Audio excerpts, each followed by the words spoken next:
Mabuhay po kayo. Nandito na naman po tayo. Joey Banyos po. Ah, sa mga naguguluhan sa Oh nangyaring my God. desisyon ng Blue Ribbon Committee tungkol dun sa maanumalyang flood control. Alam naman nating ilang senador ay sangkot dyan o sinasangkot dyan sa anomalya na yan. Mas maganda panoorin natin Let's go! pakinggan mabuti ang pahayag ni Senator Ping sa isa niyang interview. So, eto na. Jerry, Anthony, magandang umaga sa ating lahat. Opo, magandang umaga po. Unahin po natin yung sa tawag dito sa committee report. Totoo bang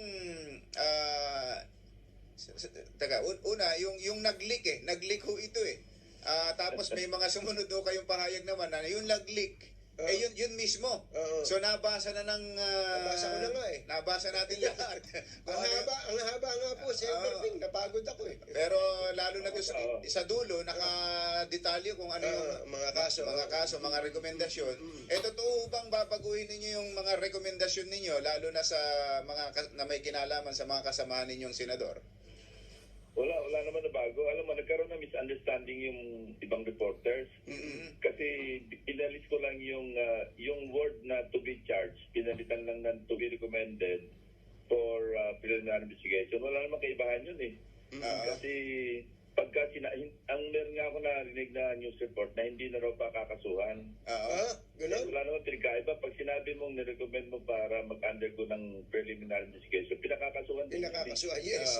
Oo, kasi yung charge, alam mo, nagkaroon ng concern doon dahil sinasabi ng mga ibang kasamaan ko doon, sabi niya, baka yung mga ordinarong mga kababayan natin, pagka nakating ng charge, parang korte Kaya tama lang, sabi ko, hindi, okay lang yan, walang problema kasi yun din naman ang implikasyon, yun din naman ang meaning. Kasi hindi naman pwede mag-recommenda ng magsampa ng kaso ang Blue Ribbon Committee sa korte. Yes. Parang yun ng DOJ at saka ng ombudsman. Sa fiscal, So parang gano'n lang naging implikasyon na hindi na raw pinakakasuhan, pinapa-preliminary investigation lang daw. Wala namang kaibahan yun. So lang yun nagbago, di ba? So ang magiging wordings po mula sa dating, kasi dati nakalagay ang pangalan. To be charged, yun din yung pag-isabi to be charged. Di parang mang pinapa-PI mo rin. Pero naka-identified din nakatukoy din kung anong kaso Halimbawa, plunder, malversation. Marami. May plunder, may malversation, through falsification, merong direct bribery, merong violation ng ethical standards, merong violation ng anti-graft laws. Marami, nandun lahat yun. Hindi naman Pala kasi ang daming naguguluhan. Kung ano yung lumabas sa narrative, kasi nandun naman sa narrative yun Tapos gumawa ng recommendation based doon sa mga naganap, doon sa mga pagdinig, kung ano yung ebidensya, testimonyang lumabas doon. Pero yung iba naman na hindi hagip ng ebidensya, mahirap naman pilitin natin, sabihin natin, pa-PI natin. Anong basis mo? Halimbawa, meron na banggit si Yusek Bernardo o kaya po si Alcantara. Wala namang nagko-corroborate, wala namang validation. Anong gagawin mo doon? So, sasabihin mo doon, recommended for case build-up in the case of DOJ or fact-finding inquiry or investigation pagka sa ombudsman. Di ba? Pero pagka kumpleto, meron na ng testimonya, meron pang dokumento galing sa gaan na tumutugma naman yung listahan ng proyekto, yung halaga, doon sa komisyon na sinasabi. Tapos meron pang ibang dokumento. Ito, PI yun.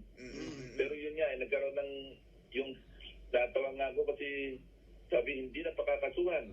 I-BPI na lang daw. Ano ba diferensya doon? Hindi, may spin po Parang may nakikita ba kayong tumatrabaho ng mga spin doctors dito? Hindi ko na alam yun.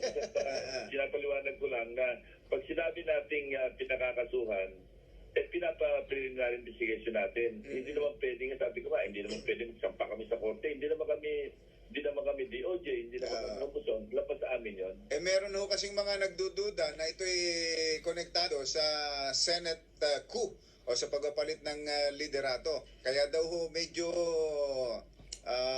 lumambot ay dahil sa bantang pagpapalit ng Senate leadership.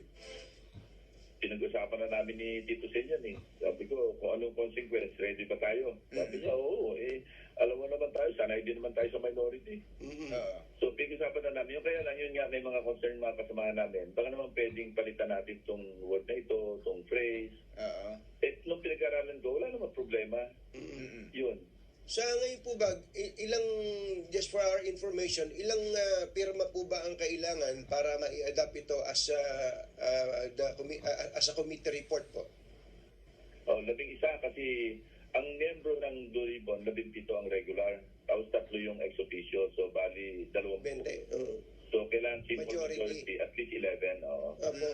Nakakailan na po bang pumipirma ngayon? Kahapon lang na finalize na yung final na version. Hindi version, baka magkamali na naman. Yung edit, final edit. At mamaya, pwede na itong i-route ulit sa mga kasamahan ko. Nung may lumabas pong report, may 3 nag-withdraw ng pirma. Fake news po ba yun? Hindi, totoo yun. Sila sa akin eh. Senator Subiri, Senator JB, Senator Vin. At yun nga, nung nag-caucus kami, in-express naman nila yung kanilang apprehension. Alam mo, naintindihan ko naman na may mga sentimiento kami dahil nga doon sa complexity at saka doon sa sensitivity nitong pagdinig na ito, itong the whole issue. Kasi may mga na-involved na mga kasamahan, may mga na-mention. So, naintindihan ko naman yung kanilang situation. Sabi ko, kung hindi nga kayo pipirma, maintindihan ko rin naman eh. Si after all, narinig naman ng publiko yan sa pagdinig natin. Kaya lang, kailangan, kumpletohin ko yung aking trabaho na maggawa ako ng committee report. Pagkatapos, i-defend ko sa floor. Kailan gawin ko yun? Kung hindi ako makakuha ng 11, then sabi ko, walang problema sa akin. Hindi walang committee report. Wala ako i-defend. Oo. Parang Lacson report na lang po. Hindi, ganito kasi nangyari na minsan yan, nagpapidap eh. Opo. Noong hindi na adapt yung committee report, parang ginawa na lang ng chairman's report. Chairman's Ako report. hindi ko naman gagawin yun. Pero kung magre-request ang ombudsman, magre-request ang DOJ, kung pwedeng i-furnish sila noong mag-unsigned report na after all, yun naman eh, nahalukay naman dun sa mga public records din eh, sa public hearing eh. So walang problema yon. Ipagpapaalam ko yon kay Senate President at kung papayag siya, ipapadalan ko ng kopya. Ano naman eh, napadala na rin namin ng ibang mga ebidensya yung ombudsman at saka ng DOJ habang nagkakaroon ng pagdinig kasi naandyan na din naman sila as a resource persons. So di ba minsan nga, dinadala nga ni nung Secretary of Justice pa si Ombudsman Boying eh.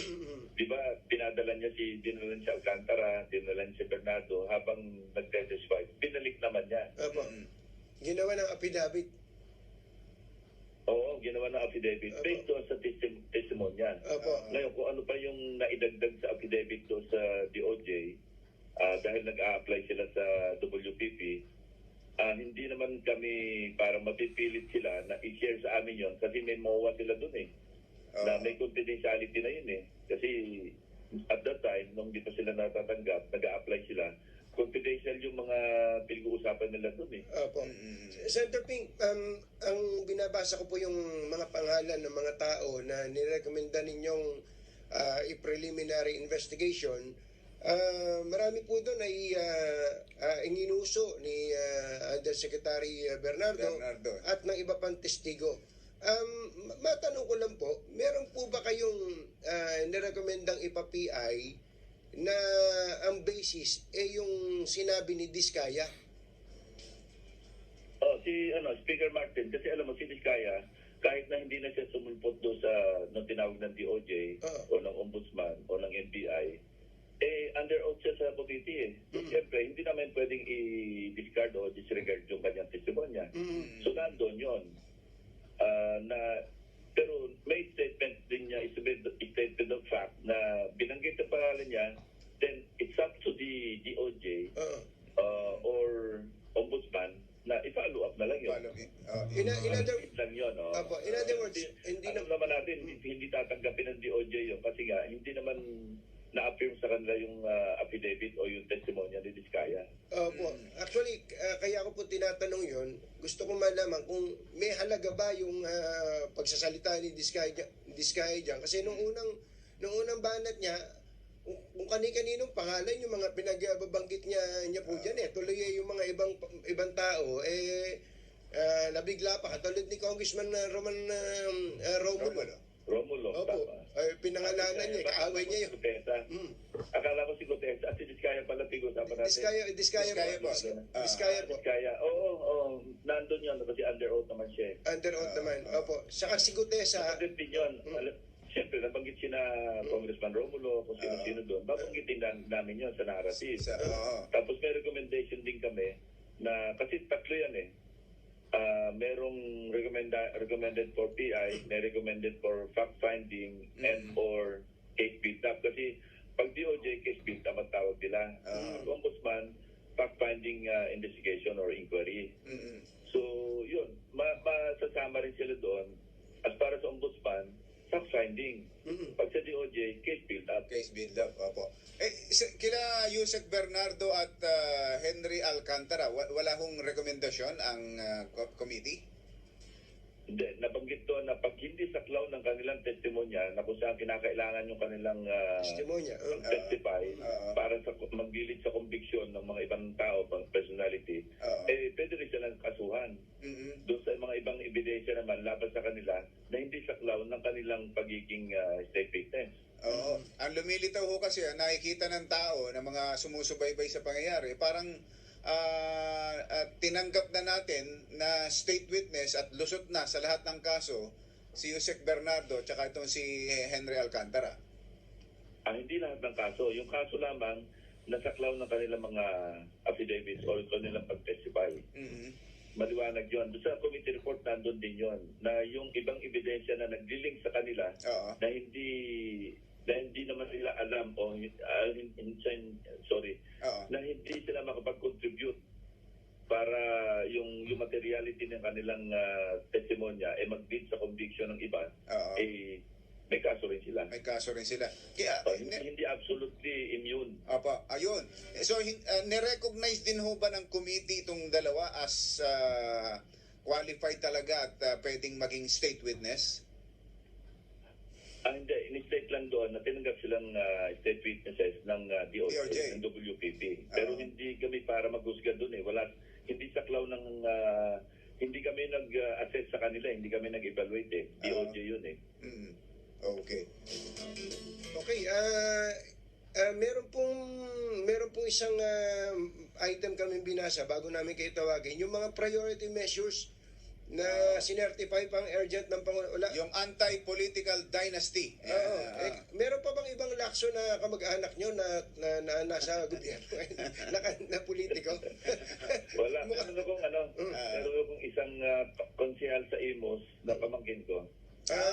Opo. Okay, ano po sa inyo dito sa political dynasty? May pag-asa ba ito? May pag-asa ba ito sa both houses? I think may pag-asa kasi all of the times author din ako ng isang batas yan. Ng isang panukalang batas yan I think ako yung principal author dyan kasi ako yung una nag-file yan. Pangilang beses ko na pinafile yan Ngayon lang medyo natatakil sa committee. Nakailang pagdinig na si Senator Risa dyan. Kasi ako yung dating chairman. Dapat talaga tanggalin yung dynasty na yan. Diyan nagsisimula ang kurakot So, nag-request ako pwedeng ma-relinquish. So, ang papatuloy niyan ngayon si Senator Risa. Nakakailang pagdinig na siya dyan, maganda naman yung resulta Yung ang kaibahan po ngayon, parang first time po ito, Senator Ping, na ang isang sitting president ay nag-certify as urgent dito po sa anti-political dynasty bill. First time na na-certify as urgent ito. Saka first time din na nagkaroon ng pagdinig. Oo nga pala, no? So, iba nga pala ngayon, Iba. Mukhang may pag-asa.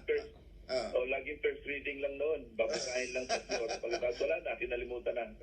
So, ang dapat pala natin subaybayan ang galaw nito sa Kamara. Nag-hearing din sila yata doon So, at saka nagsalita na rin si Speaker Boji na ipaprioritize nila Ayun. So, tingnan natin.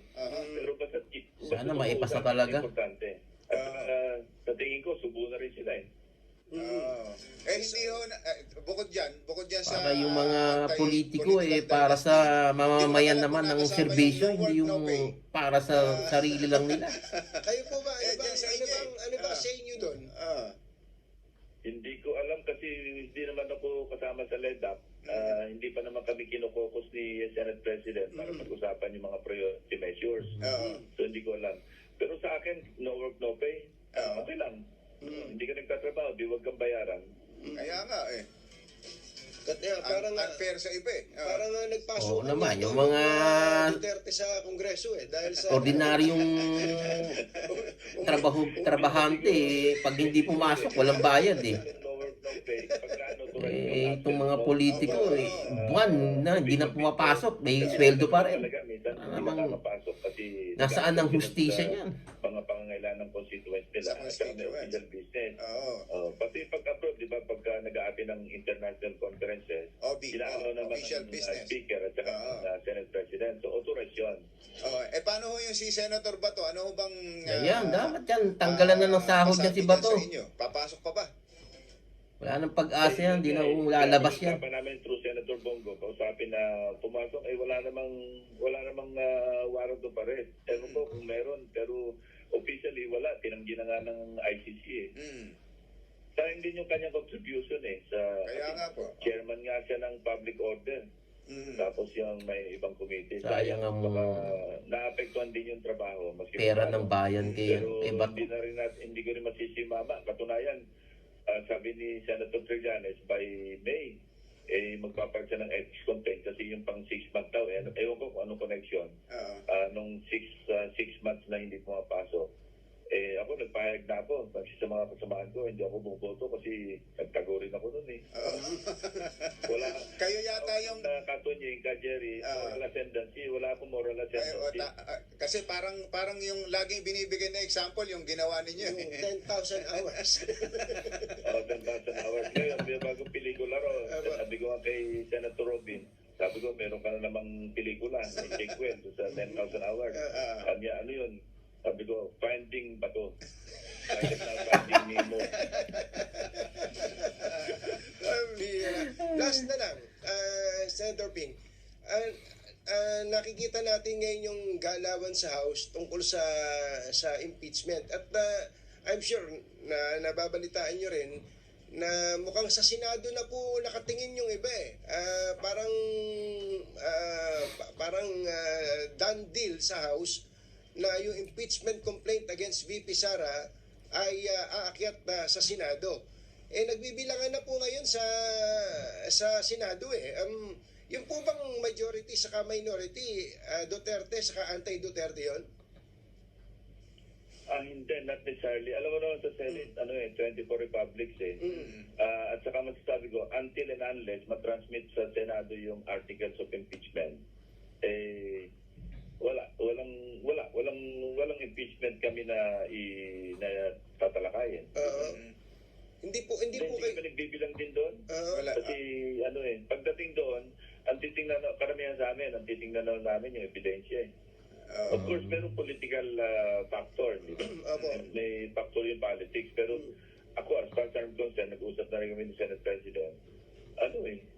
Tingnan natin kung ano yung ilalatag nila ebidensya. Kasi kung wala naman, ba't natin pipiliti i-convict? Kung meron naman at napakabibigat, ba't naman natin magkukonsensya ba tayo i-acquit? Ganun naman yun eh. Tama. Kapag ka po ba, again, for our education po, no? Kapag ka po ba, halimbawa lang ito po, Senator Ping, didiin ko lang, ito hypothetical lang. Halimbawa, may mga senador kayong kasama dyan na nakakulong na. Nabuwasan kayo ng 3 senador dyan. Halimbawa yung lang. warm bodies, halimbawa. Paano ba po ba kukwentahin yung 2/3? 2/3 ba kailangan o 3/4? Oo, 2/3. 2/3. Ano pa rin yun, 2/3 of 24. 2/3. Sa kanilang base number. Yun ang nasa Constitution eh. Aha. Kung nabawasan ng 3, nabawasan ng 4, 16 pa rin ang kailangan. At least 16 pa rin. Kasi 2/3 talaga. So pabobotohin. 2/3 ng nasa floor. pala. Kundi 2/3 ng membership ng Senate. Yun ang basis, 2/3 of 24 of the total number of Total number. senators. Parang treaty rin. Pagka nag-ratify kami ng treaty, 2/3 pa rin talaga ang bilang. 16 pa rin at least. Paano nga ho kung nakakulong? Walang warm bodies. At hindi nakaka-attend sa Session. sa trial, sa impeachment trial. Ngayon sa pabor na sa respondent yun. Kasi pagka wala doon, hindi nakaboto, kailangan at least 16 yung mag-convict. So pabor na talaga yun, hindi makakaboto. Paano ang boto nun for conviction? Hindi makakaboto. Pabor yun sa respondent actually. Good point. Magandang Hindi perspective yun. makakapabor. By no means na makakapabor yun doon sa mga prosecutors. Prosecution. Oo. Talaga ang pabor nun sa respondent. Sa respondent. Mm. Magiging immaterial lang yon kung yung tatlo ay maka-BP Sara. Wala rin. Kung maka-BP Sara din halimbawa, Pareho din. maski mag-abstain ka, maski mag-accept ka, pareho rin ang bilang eh. Tama. Ang bilang naman yung for conviction eh. Yung 16. Hindi ho ba pwedeng tuwing 16 or more. hindi ho ba pwedeng tuwing trial bibihisan sila ng toga at paatinin? Sila naman judge. Kung papayagan sila ng korte. Kasi korte magsasabi, mag-uutos na pwede kayo sumama sa Sumama. pagdinig. Dahil hindi pa naman convicted. Hindi pa convicted Sabi siguro, Di ba? Tama. Kaya kung mag-motion, halimbawa, mag-motion yung prosecution na panel ng House para sila pa-attend din. Di sa korte yun. Sa korte sila mag-motion. Ayun. bira, ang tindi na magiging itsura na, no? Pagka nasa Sandigan Bayan, naka-BJMP uniform, pagdating sa Senado, naka-robe. Naka-robe, ano? Oo. Hindi, pasensya na kayo. Puro kwentuhan lang naman to. Opo. Matatakpan naman yung yung t-shirt eh. Kasi nakaroon. Senator Ping, salamat sa oras. Magandang umaga po. Magandang umaga po. Thank you. Thank you. Senator Ping, Chairman, Senate Blue Ribbon Committee. So ayan, at napanood at napakinggan natin ng paliwanag ni Senator Ping Lacson tungkol sa desisyon nila sa Blue Ribbon Committee. At abang-abang lang tayo sa mga darating na mga balita pa. So hanggang dito na lamang po. Sa ulitin po. Bye-bye po. Bye-bye.